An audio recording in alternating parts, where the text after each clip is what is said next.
Thank you very much for joining us. We are going to cover one of your many multitude of books. The title is a book that I've been reading through today. The title is On the Genesis 6 Affairs, Sons of God, Angels or Not, a search in Christian commentaries, including the Nephilim. So, Ken, welcome to the show.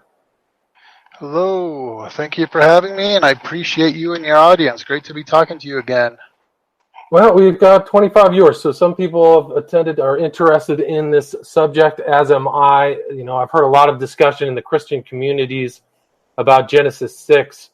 And, I mean, before we get into the subject of your book, maybe you can tell a little bit about yourself and how you became a writer. Well, that could be a really long story, but in essence, looking back to my youngest years, I realized that I have always been on a quest to find the truth.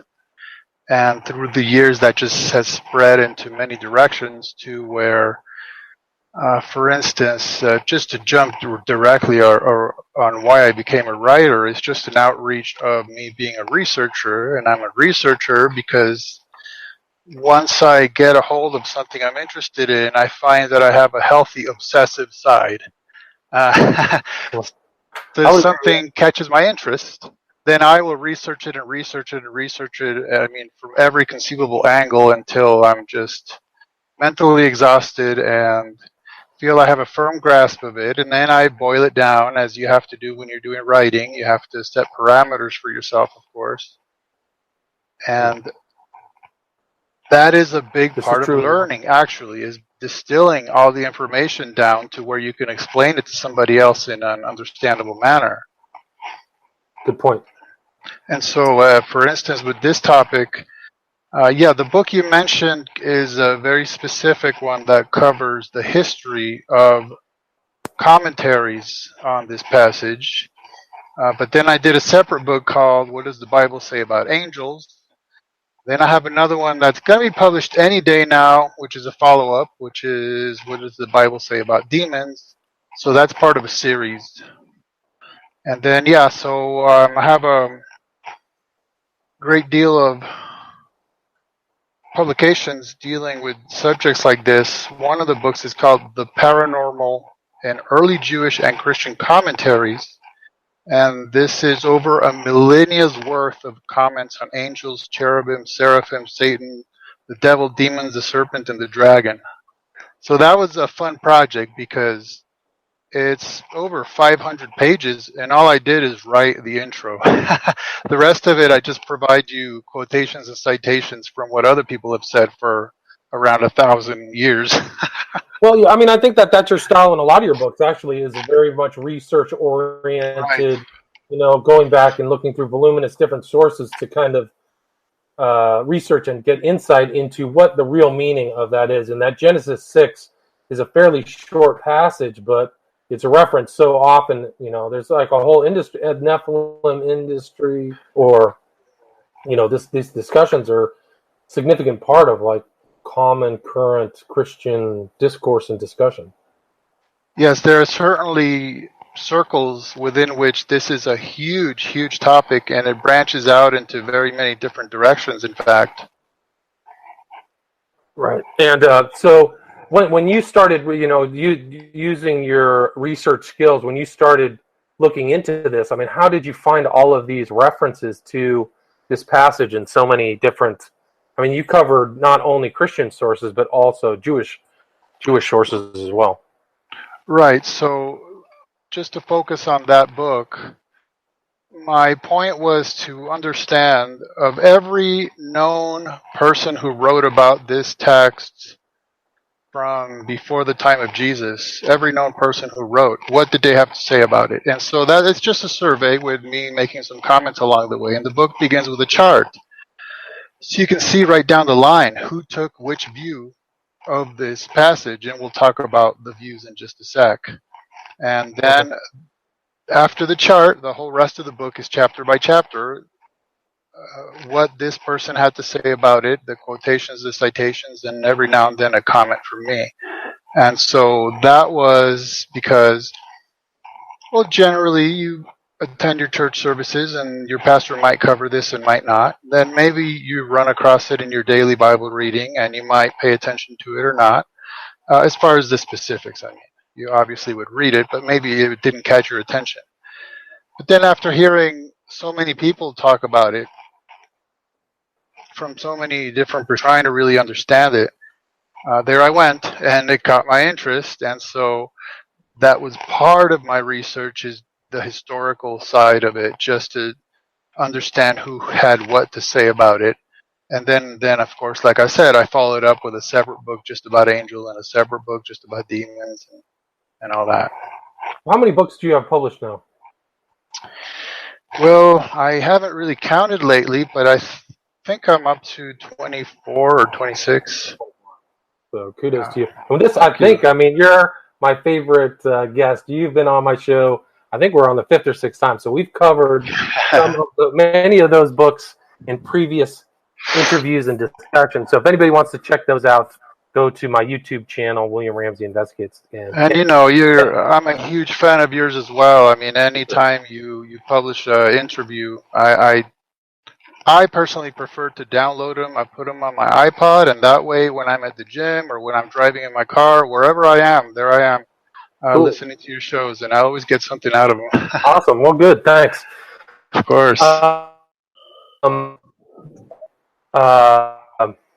Where was I headed? We should read it. Why don't we start off with, just for people who aren't as familiar with this passage, its translation. I think you used the King James Bible, right? Yeah, I can read it. I have it in front of me. Cool. Do it. Okay, so this is actually just the first few verses of Genesis 6. All right, so it came to pass, when men began to multiply on the face of the earth, and daughters were born unto them, that the sons of God saw the daughters of men, that they were fair, and they took them wives of all which they chose. And the Lord said, My spirit shall not always strive with man, for that he is also flesh, yet his days shall be 120 years.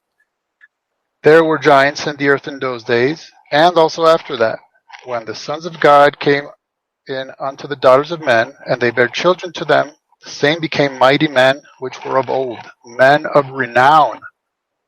And the Lord saw the wickedness of man was great upon the earth, and that every imagination of his thoughts, of the thoughts of his heart, was only evil continually. And it repented the Lord that he had made man on the earth, and it grieved him at his heart. And the Lord said, I will destroy man whom I have created from the face of the earth, both man and beast and creeping thing, and fowl of the air, for it repenteth me that I have made them. But Noah found grace in the eyes of the Lord. So now, as we discussed... Please continue, go on. Yeah, when we initially talked about what kind of a show to do, I pointed out that from those just few verses, you by necessity have to talk about angels, maybe even demons and Nephilim and Satan and giants. I mean, that's it. You're already neck deep in it, because there's so much involved that comes out of that, and it's really a complicated tapestry. And so it's no wonder people have made so much of this over the years, because, for example, notice that we need to understand who the sons of God were. We need to understand who the daughters of men were. We need to understand who what some translations have as giants are, or Nephilim. And we need to understand why God refers to man when he's talking about the flood. And by the way, we also need to understand what is meant by in those days and also after that. So it's a tremendous amount of work to work your way through these mere few verses. And my concept about why it's such a brief portion of a much bigger story about the flood and Noah is that, well, the Bible is not a book about angelology, right? So it's going to focus on humankind. This is just providing you, this is part of the premise. This is part of what happened, which led to the flood. This is part of why the judgment came. And so it's presenting to you in a couple of succinct verses this happened, this is a premise, and then we continue on focusing on humanity, because that's God's ultimate goal in the Bible, is to focus on humanity and redemption. So that's why this record is abbreviated. It's all limited to this one verse, but I think we can say that it's a pre-flood version of Noah's age are happening pre-flood. Would you agree with that? I'm sorry, you broke up for most of that sentence there. Let's try it again. I was going to say that all this verse is pre-flood. It's talking about things that happened prior to the time of Noah, right? Right. It is just prior to that. Gotcha. This is why actually yes.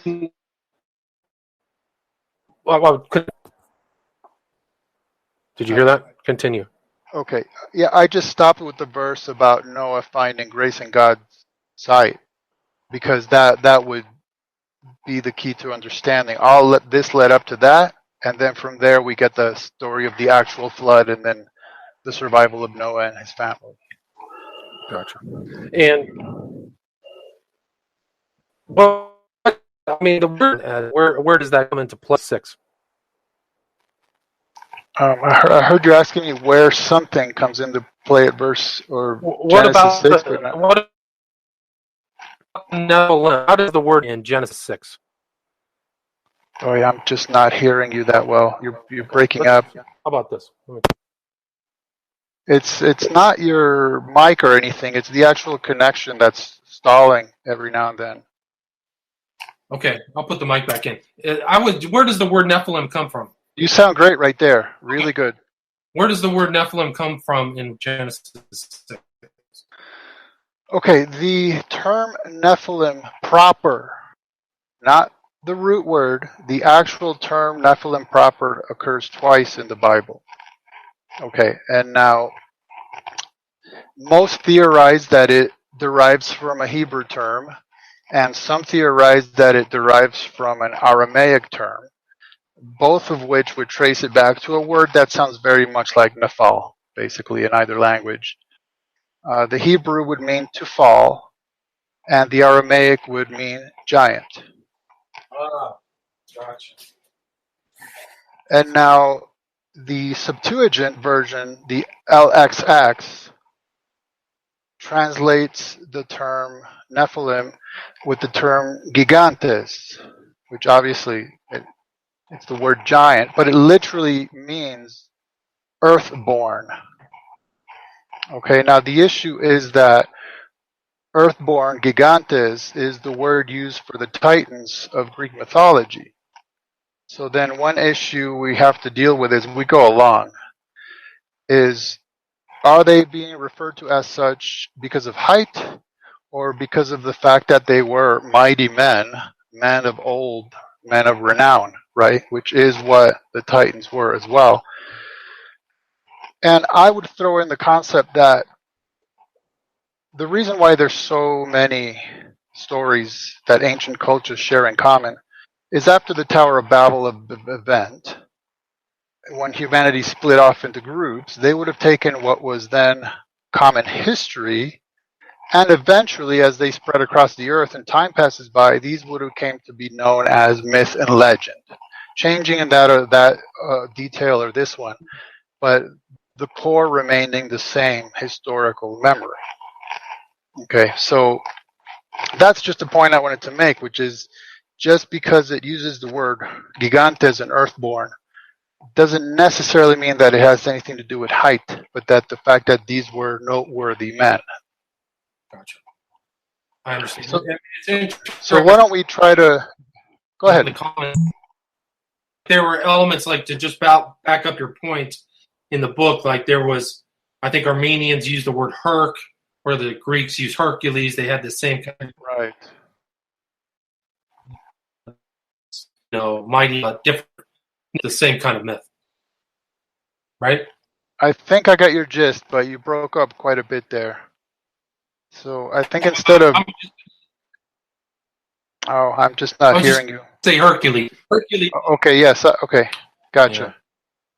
Well, so I don't know. Okay. What the thing is, but I tell you what, Why don't you? yeah, I think we're about to say the same thing, which is I don't want to keep interrupting and pointing out that I can't hear you. So if I ever can't hear you, I'll just go to where it seems like you paused, and I'll keep making my points. Good. I'll There thumbs you up. go, thumbs up. You didn't put both of your thumbs up to the side of your head. That's a Crowley right there. Oh, there you go. Take a screenshot. No, internet. Yeah. So go ahead and continue. Okay, I'll continue before someone makes a meme of that. No. Okay, so so who are the sons of God? Well, the main theories, the traditional, the original, and the majority view is that they're angels. I proved that in my book on Genesis 6. That's just undebatable. You can say you don't hold to that view, but it's just a historical fact that that was the traditional, original, and majority view. Okay. That's not fully true, because some of the Jewish authors are sons of judges, though, right? Right. Then you have trickling in the views that, well, these were judges, or they were noblemen, or they were, this is a later view, they were Sethites. Okay. So those views start creeping up, and then it actually takes a few centuries for the angel view to sort of lose favor.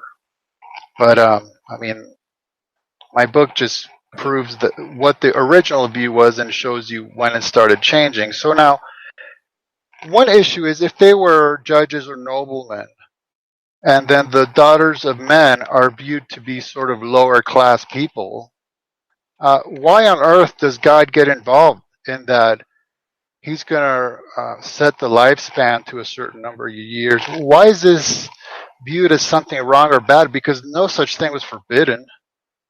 I mean, we know of no such forbidden class structure. You can't intermarry noblemen and common women, or judges or noble common women. We know of no such thing. And same goes for the claim that they were Sethites, and then the daughters of men were Canaanites.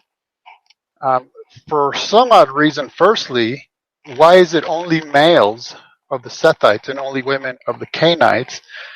And why is it, if the Sethites were so holy and righteous as opposed to the wicked Canaanites, why did the Sethites want to marry with Canaanites?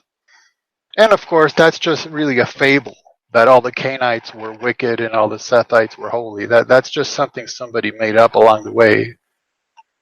So that's part of the reason why those don't work. But when we do think about the fact that, yeah, it was only male sons of God and only female daughters of men, then the angel view makes really good sense of that. Because the fact is that within the Bible, anytime an angel's appearance is actually described, they look just like human males. Period, by the way. They don't have wings, they don't have halos, nothing like that. Now, if you want to talk about cherubim and seraphim, they're a different category of being. It's not like they're a different kind of angel, because their title is different, their job description is different, and they look different, right? It'd be like saying humans and bovines are the same because we both live on Earth, right? So in other words, these are different creatures, different titles, they look differently, their job titles are different, they're different altogether. So anyhow, that's part of why the angel view works, is because they were male. And then mostly from the book of Job, chapters 1, 2, and 38, we get a very, very good, clear understanding that sons of God refers to angels. Now, there are other parts in the Bible where other sons of God are mentioned, especially in the New Testament. And it's just a fact that in any language, a word or a phrase can mean more than one thing, and the context will always determine the meaning. So that, for instance, Adam is referred to as a son of God. Why? Because he was created directly by God. Jesus is called the Son of God. Why? Because he was created not ontologically because he's eternal God, but his flesh was created directly by God. Christians are referred to as sons of God. Why? Because we are put to death and we are born again as a new creation. And so that's basically the bottom line, is that Son of God in the Bible refers to someone that was created directly by God in one way or another. And then the daughters of men, it would just be just that, daughters of human beings. They're just the women. So then we get to, there were giants in the earth. And I would say that the word giant does not belong in an English Bible. Because for one, it's generic. And for two, it's used to translate more than one Hebrew word. And so it really causes a lot of confusion. It's unnecessary. And you have to define what you mean anyway. I mean, what is a giant? Okay. William, may I ask you how tall you are? Well, I used to be 6'3.5", but I'm old. I'm shrinking. I'm about 6'3". 6'3". Okay, I'm 6 even. So I don't know about you, but just being 6 even, which is not very tall, it's not that impressive. I constantly have people saying, "Wow, you're so tall," and asking me, "Wow, how tall are you?" And I mean, this is modern day America. This isn't like ancient Israelites. By the way, the Hebrew male of those days averaged 5'5". Okay, that's males. Okay, males are generally taller than women. So 5'5" for males average. So what is a giant to them? What is a giant to us? Go ahead. I was just going to say that's common in the ancient world. They were much Yes. smaller, and up until the modern world, like George Washington.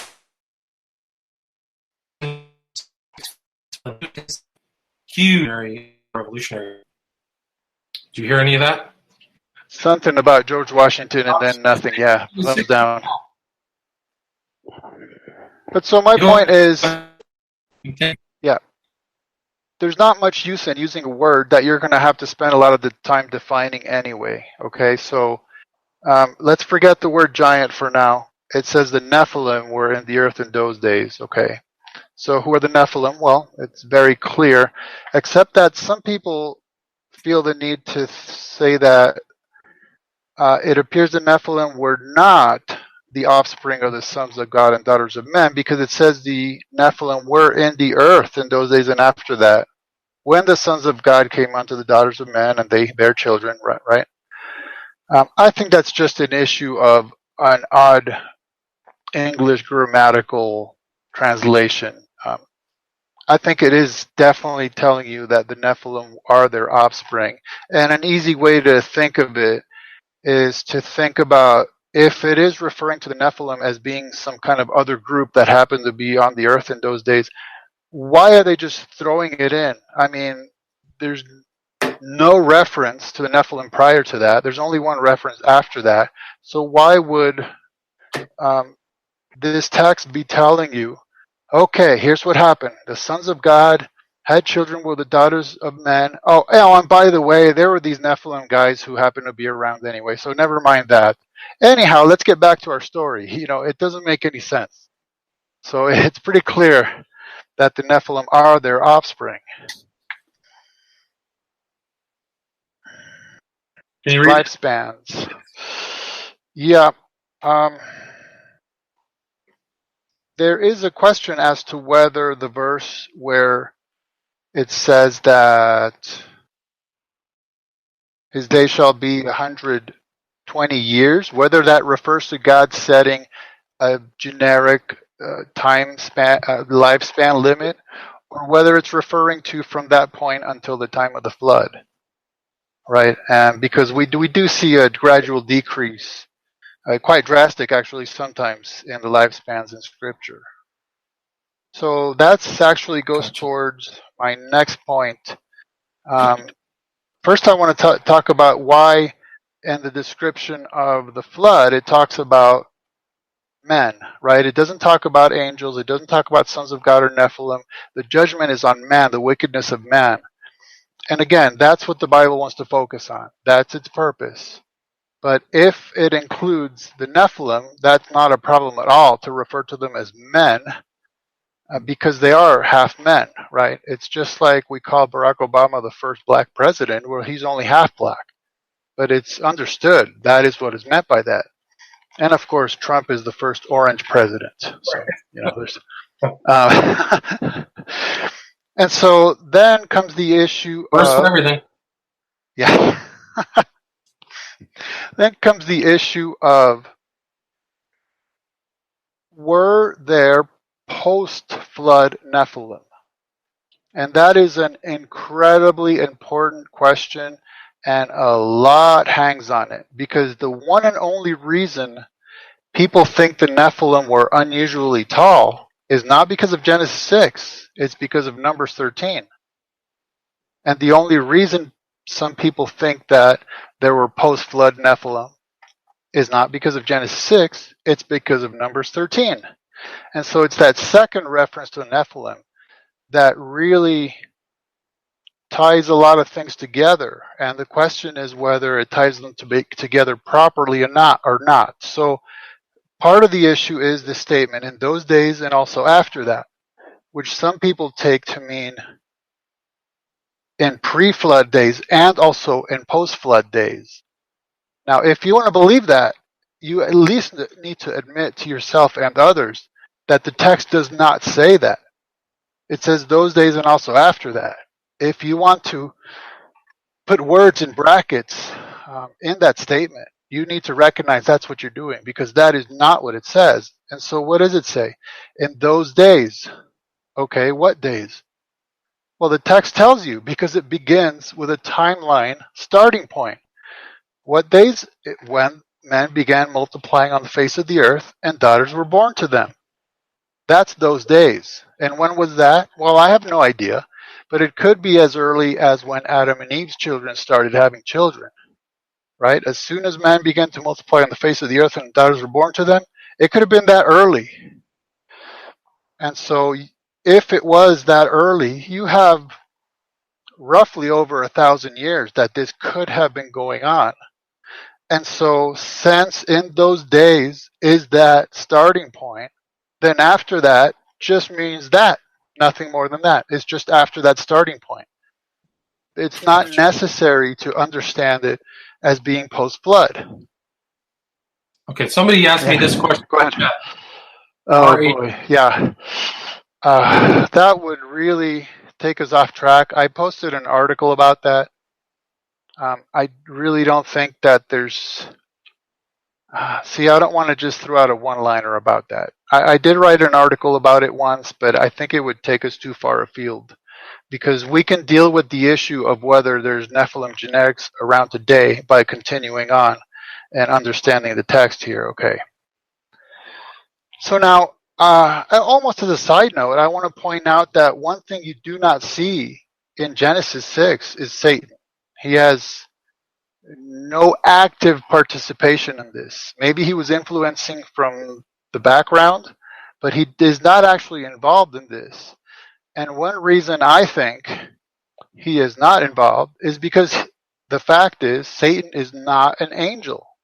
Satan is a cherub, according to Ezekiel 28:14. And what does that mean? It means Satan does not look like a human male with no wings. It means he has 4 faces and 4 wings. And so maybe he couldn't get himself involved with the daughters of men because anatomically he doesn't have the appropriate equipment, shall we say, with which to engage himself in such activities. And so let's jump directly into Numbers 13, because that, like I said, is incredibly important to this issue. And I'm going to read it, the key portions here, okay?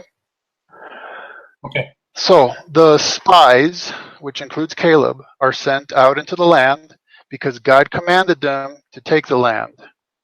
So the spies went to search it out, and they come back. And here's what they came back to Moses and Aaron and all the congregation of the children of Israel in the wilderness of Paran and Kadesh. They brought back word to them and to all the congregation and showed them the fruit of the land. Okay, that's fine, pretty generic. Continues on. Then they told him and said, "We went to the land where you sent us. It truly flows with milk and honey, and this is its fruit." Great. So far, so good, right? And they continue. Nevertheless, the people who dwell in the land are strong, okay? The cities are fortified, all right? And very large. Let's pause there a second.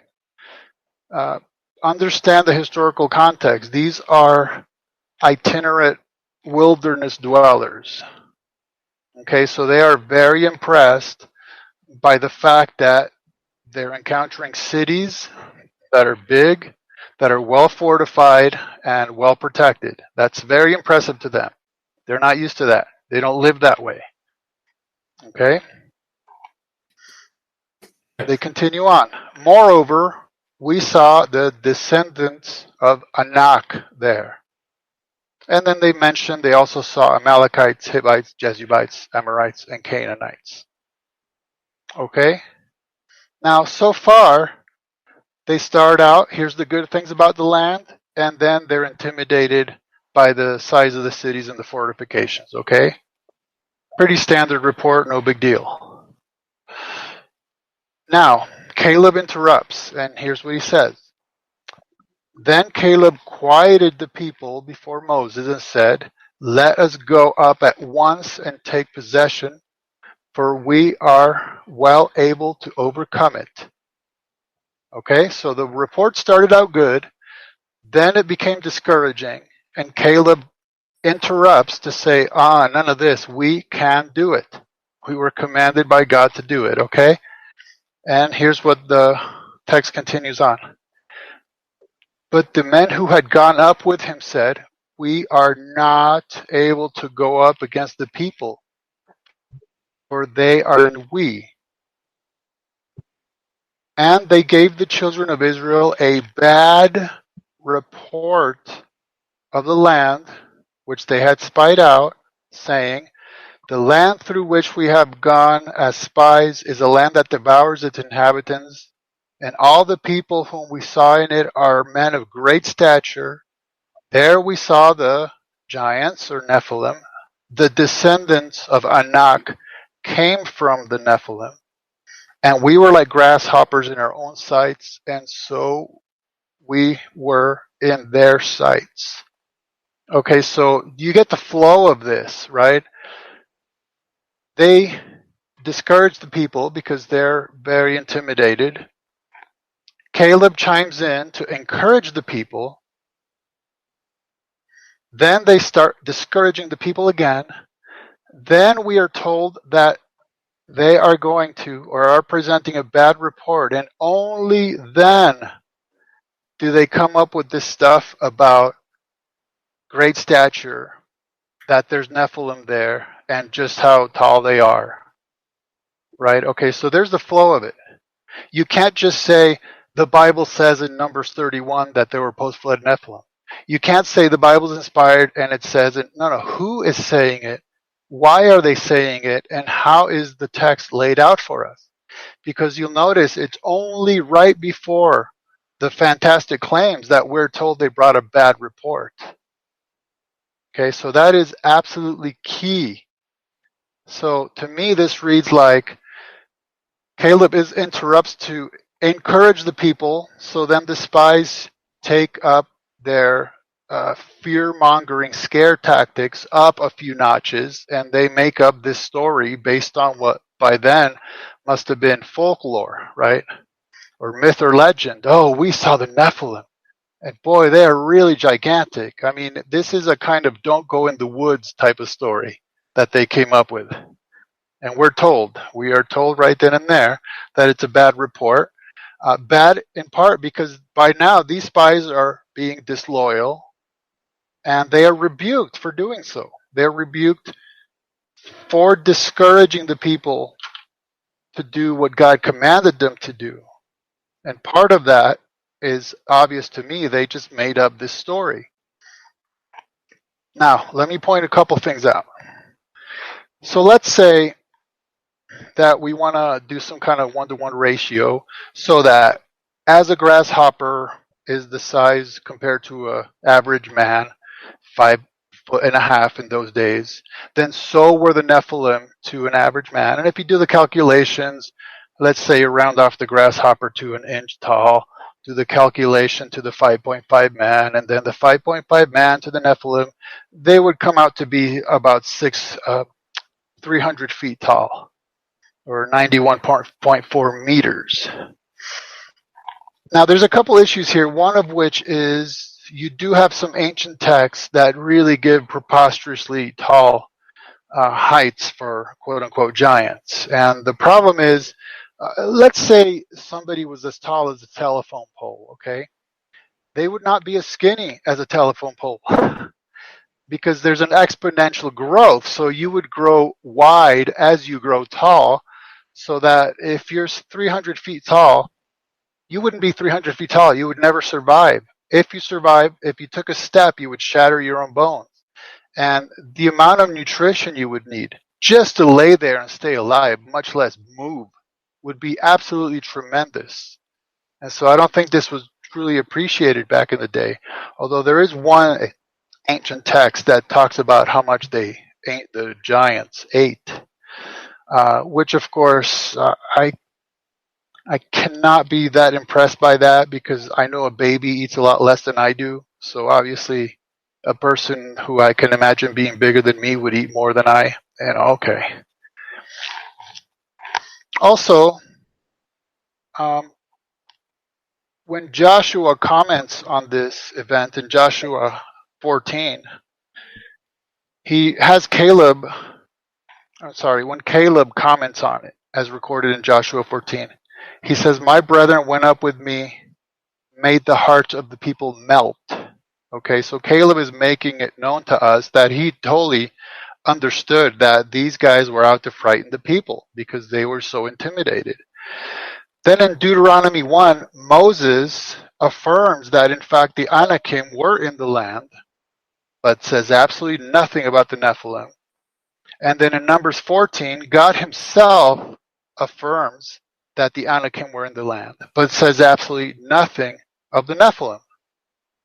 He says, "My servant Caleb, because he had another spirit within him and had followed me fully, him will I bring into the land. Hitherto he went, and his seed shall possess it. Now the Amalekites and the Canaanites dwell in the valley." And that's about it. So apparently, Caleb, Moses, and God relate this event and affirm the Anakim were there, but say nothing about the Nephilim, nor that the Anakim come from the Nephilim. I'm not sure what Anakim versus Nephilim mean. Where does the Anakim come from? I'm not sure. I don't know. The problem is we don't really have a genealogy for them. Obviously, the Anakim were named after Anak, and Anak is the son of Arba. So we know of Arba, we know his son was Anak, and we know the Anakim are named after him, but that's about it. So we really don't have a genealogy for them.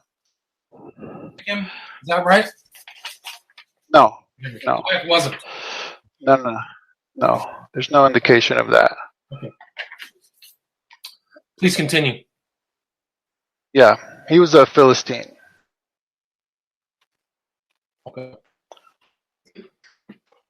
Okay, so let's get into the issue of giants for a minute. Again, a term that is meaningless, because who is a giant to a 5 foot tall 5 person? Who is a giant to a national pro basketball player, right? I mean, so there you go. There's no answer. Giant merely means taller than average, period. Gotcha. Okay. They're just big people. Right. Now, generally, when you talk about biblical measurements, you're talking about cubits, and you're talking about 18 inches, maybe 18 and a half. And it's generally reckoned by the tip of a grown man's finger to the tip of his elbow. That's roughly 18 and a half inches. But it may have been a little bit less, in fact, if a man is 5'5", but roughly the calculations are based on 18 inches, 45.72 centimeters. Okay. Now, to me, another part of the number 13 issue is that we were like grasshoppers in our own sight, right? And I am going to allow the Bible to interpret itself. Because if we determine from Numbers 13 that the Nephilim were 300 feet tall, then guess what? We just figured out how tall God is. That's right. Because in Isaiah 40:22 it states, "It is he that sitteth upon the circle of the earth, and the inhabitants thereof are as grasshoppers, that stretches out the heavens like a curtain and spreads them out as a tent to dwell in." So there you go. You know, the inhabitants of the earth are like grasshoppers to God, so he must be 300 feet tall. Okay. No. This is basically like if you stand on top of a building and you look down and you say, hey, those people look just like ants. Right? Right. So in other words, Isaiah 40:22 is providing you an appropriate means by which to interpret Numbers 13. That even though the spies were making it up, there's still no need to go on and make all these calculations because the Bible is using the same kind of symbolic terminology elsewhere. Okay. Now, we're also told that the Anakim were tall, which is another generic term, and the Emim were accounted giants as the Anakim, and that the Zamzumim were tall as the Anakim. Okay, so were they tall? Sure, they were tall. The Bible even refers to people being very tall. But again, those are generic terms. And the fact is, we only get 2 or 3 actual measurements of height for people in the Bible that are unusual. The rest you just kind of have to invent along the way. And by the way, I'm not claiming that there has never existed anybody who was over, say, 10 feet. I'm not claiming that at all. I'm just saying we need to take the Bible for what it is saying and stick to it. And then if we want to speculate, we need to be crystal clear that we're speculating. I'll give you an example. This happened just last week. Someone says, well, the Bible says King Og of Bashan was like 13 feet tall. And I said, oh, where did it say that? And they showed me the verse, which I knew very well. And I said, okay, there you go. It says nothing about his height. Nothing. It said his bedstead was 13 and a half feet long and 6 feet wide. Now, if you want to say, well, you know, you take the size of his bed and you subtract maybe a foot from it, and then you get his height. Okay, if you want to do that, you just have to admit that that's what you're doing. You cannot say that the Bible is telling you how tall he is, because it is not. Okay, maybe he had his harem sleeping with him. Maybe he just enjoyed gigantic beds. And by the way, his bed was 6 feet wide. Are you telling me his belt was 6 feet wide as well? I mean, was his waist that big? Right? If you measure my bed, that's in the other room, you'd think that I'm about 5 times wider than I actually am by that reckoning. Okay. So then we have in Amos Right, 2, so it's not 9. Go ahead. You're having a bad night of that, William. Try this. Okay. Amos 2 states that the Amorites were strong as oaks. Okay, now can you propose to me some kind of 1-to-1 ratio we can calculate to figure out what the strength of an oak means when applied to a human being? And are we talking about a dead, dry oak or a living green oak? Well, obviously, it's telling you they're strong. But the problem is the text says that the Amorites' height was like the height of cedars. So then people say, well, you know, for example, the Atlas cedar is average 40 to 60 feet. So that must be how tall the Amorites were. Okay, but obviously, because the second part of the verse is not implying that you can make some kind of 1-to-1 ratio calculation, then neither is the first part. I mean, it's telling you that they were big and strong. To go beyond that is just to go beyond that. That's a metaphor, right?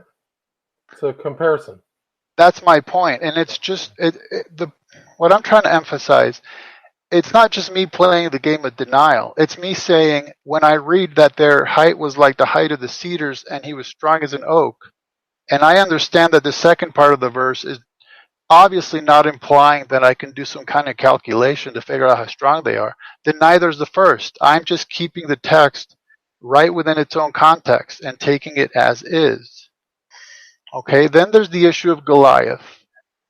Unfortunately, Greek and Hebrew manuscripts differ on his height. So he either was 6'7" or 9'8". So just shy of 10 feet or just shy of 7 feet.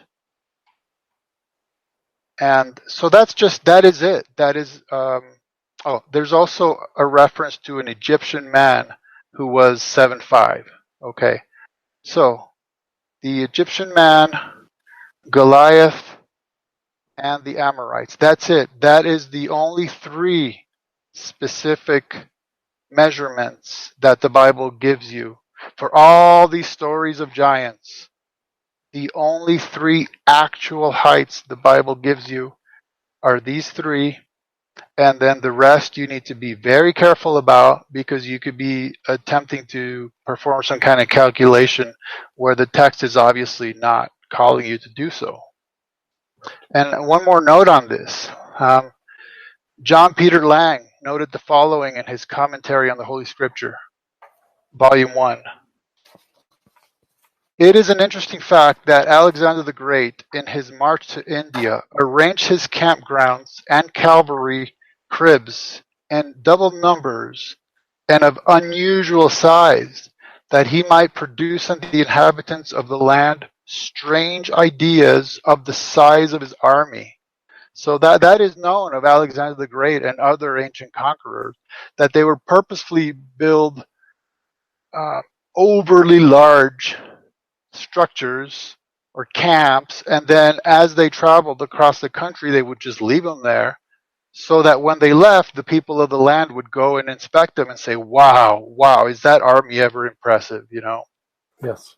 It was actually common for them to build 2 extra fires at night so that any onlookers would think there were more people than... Interesting. Yeah, that was another tactic, another trick. But we've got about 10 minutes left. Another interview in 10 minutes. You can just go through a quick overview of the whole bind at your website, right? Or on Amazon, correct? Yeah, if you go to truefreethinker.com, you can find everything right then and there.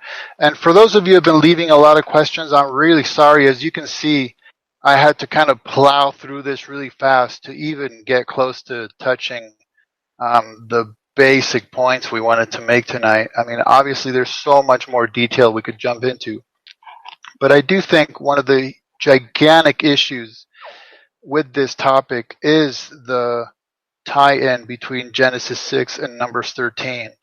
And I think it's extremely clear that there is no physical, actual, historical tie-in. It's just a tie-in of spies presenting a false report and using it as a scare tactic to back their point of view, with Caleb, Moses, and God saying otherwise. And the issue becomes that when you understand this, then you can no longer claim that the Nephilim were gigantic in size, because Genesis 6 tells you nothing about it. You cannot claim that they were post-flood Nephilim, because the Bible knows nothing about it. And you can also not refer to any kind of concept of a return of the Nephilim, because that's something about which the Bible knows absolutely nothing. I mean, nothing whatsoever. You can tell tall tales, yeah, you can speculate, you can do a ton of stuff. But if you're asked to point your finger to a book, chapter, and verse to back those claims, you will not be able to. And so I find that when I come to this understanding of the Bible, I kind of end up playing monkey in the middle between those who really deny a lot of the supernatural elements of the Bible, and then those who take these issues and would tend to really, really go way too far with them. Gotcha. I mean, there's other examples of exaggeration and time and dates that aren't always exact in the Bible as well. 40 days and 40 nights, it may not even be a literal time frame. It's just an example of a long time. So some of the, I think it's a tough element of biblical interpretation, but to be absolutely literal in some of these instances, in my opinion, is counterproductive. Yeah, and as I've shown, take it as literally as you want. I don't really care. I mean, the point is, the Bible tells you how to understand likening a human being to a grasshopper. The Bible tells you that someone is strong as an oak, and you're going to say, well, that just means that they were strong. Oh, but they're tall as a cedar. Oh, that must mean that they're actually as tall. You can't do that. I mean, it's hermeneutically, exegetically, it's inappropriate. Yeah, I agree. Totally agree. This book that you wrote is part of, you were mentioning earlier in our talk, part of a to investigate. What are the other books that junk with this one? I think you're asking me if any of the other books are related to this one, basically? Yes, correct. Yeah. Yes. Yeah. Let me just make a statement and then I'll answer that. I do take the angel view of Genesis 6. I do accept that the Nephilim were hybrids, half human, half angel. So that is not an issue for me. I believe that because that is clearly what the Bible is saying based on many evidences, including Jude and 2 Peter 2, who would back up this concept that the sons of God were angels. My issue is I want to stick as close to the text of the Bible as I possibly can. And it turns out that, yeah, okay, maybe the whole story of the Nephilim isn't as sexy. It's not as exciting. It's not as sci-fi as some people make it. But that is what I see in the Bible. And now, of course, I've just kind of trotted through a lot of the stuff generically. I'd be more than happy to present the specifics to anybody who would care to engage this issue because I actually enjoy it very much. So related to this book, I'm in the middle of a series, which is what does the Bible say about? Okay, so one of them is what does the Bible say about angels? The one that's about to come out is what does the Bible say about demons? Then I'll have one, what does the Bible say about Satan? And then one, what does the Bible say about Nephilim and giants? It'll be an entire book just on that. And then finally, what does the Bible say about various other paranormal entities in the Bible, such as evil spirits, lying spirits, and you have the beasts, you have all these weird and wonderful creatures that the Bible mentions. And then the book that's strictly research-based, really nothing but citations and quotations, The Paranormal in Early Jewish and Christian Commentaries. And that's literally me presenting to you over 1 millennia's worth of comments from Jews and Christians and what they thought about angels, cherubim, seraphim, Satan, the devil, demons, the serpent, and the dragon. And I should say that William knows this very well. It's always best to purchase books from the author, unless when, you're not Stephen King. So, yeah, if you go to my website, you'll see the link right up top where I offer a discount buying from me directly, because that is always better. I mean, Amazon's good for advertising your books, but man, do they ever take a gigantic cut of the sales. It's true.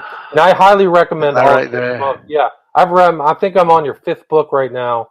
I highly recommend them. Very, very well researched, and you really do a fantastic job of going through all those sources on those references. So this is one. I appreciate that very. You're welcome.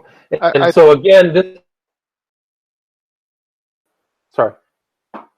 is on Genesis 6, A Fair Sons of God, Angels Are Not, a survey of early Jewish and Christian commentaries, including notes on giants and the Nephilim. Ken is www.truefreethinker.com. Some great information there and links to other sources and his books as well, which you, if you're interested in reading him, check him out on his website.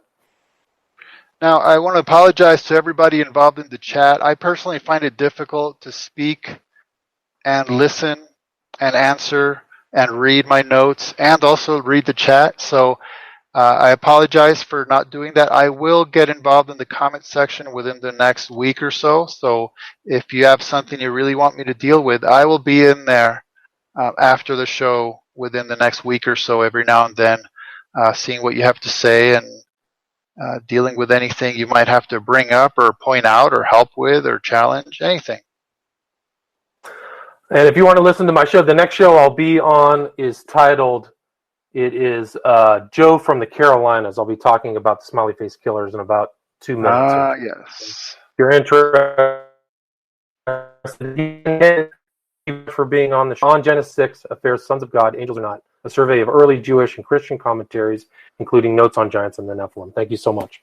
William and audience, thank you so much. A pleasure. Take care. Good night.